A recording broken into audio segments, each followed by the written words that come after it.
I was hearing that you were talking about storytelling. That's right. Yeah, and I thought I might try and tell a story. Okay then, off you go. Everybody's waiting. Oh my goodness me, there are a lot of people, aren't there? Yes, there are. Oh gosh, I've never done this before. I know, it's all right. They're very nice. I'm sure they're smiling. Okay, okay.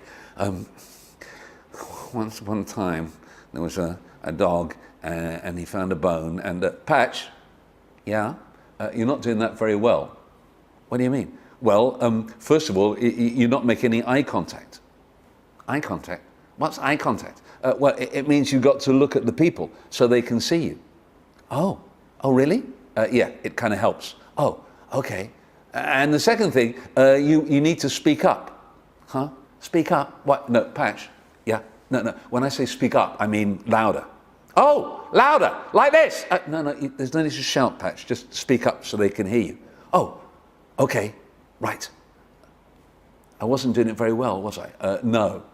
I think that's why you need to watch this video and then you'll have a better idea. Oh, okay, yeah, maybe I should go and watch the video. The story that I love to tell comes from the Middle East. And there's a man and he goes to the market and he buys a camel.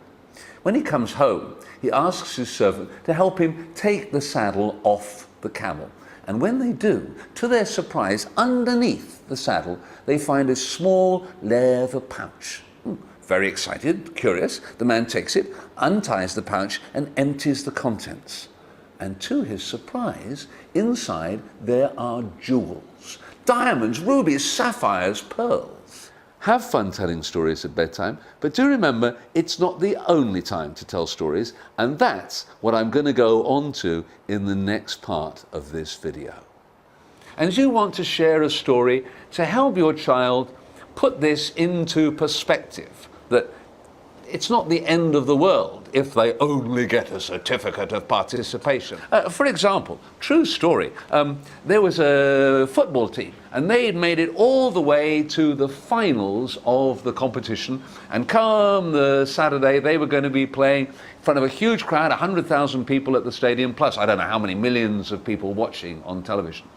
And their coach called them in and he laid down a plank, I'll use the knife for that, and he put the plank down on the ground. It was very long but very narrow, only about, what, I don't know, 10 centimeters wide perhaps. And he said to the guys, I want you to run along the plank. Fair enough, they all did that. So many traditional stories too have food as their main subject. And often those stories are either about sharing or they're about greed.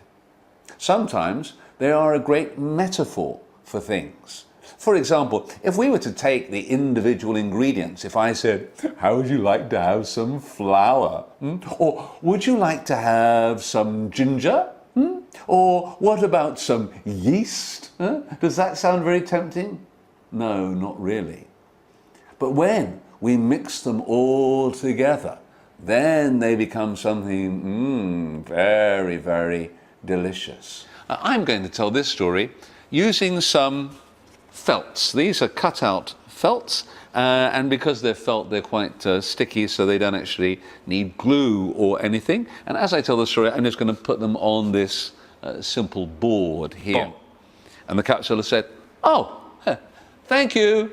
And he bent down and he picked up all the caps and he put them back on his head, not forgetting, of course, his own cap, that's right.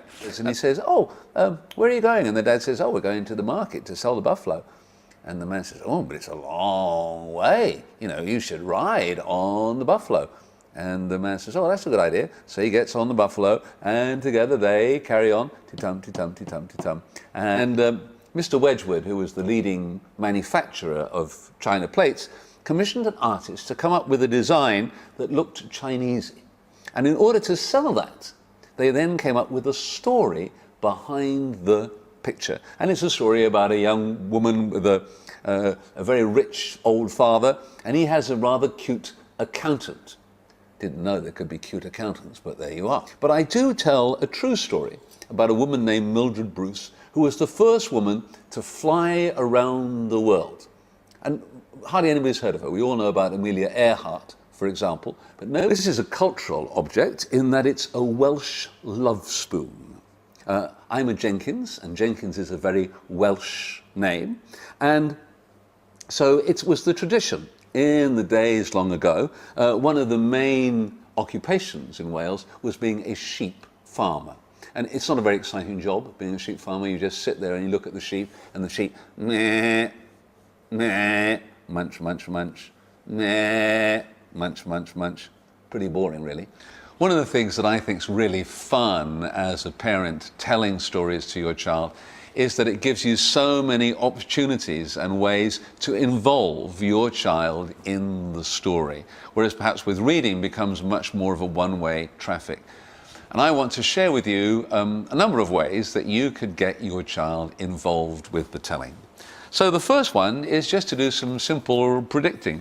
I'm going to tell you the story from this book, but I have deliberately hidden the title. So what do you think, looking at this cover, what do you think the story is about?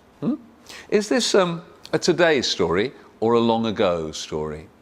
Yeah, it's a long ago story, isn't it? 3 little mice came out to gathering crumbs along came a looking for a meow.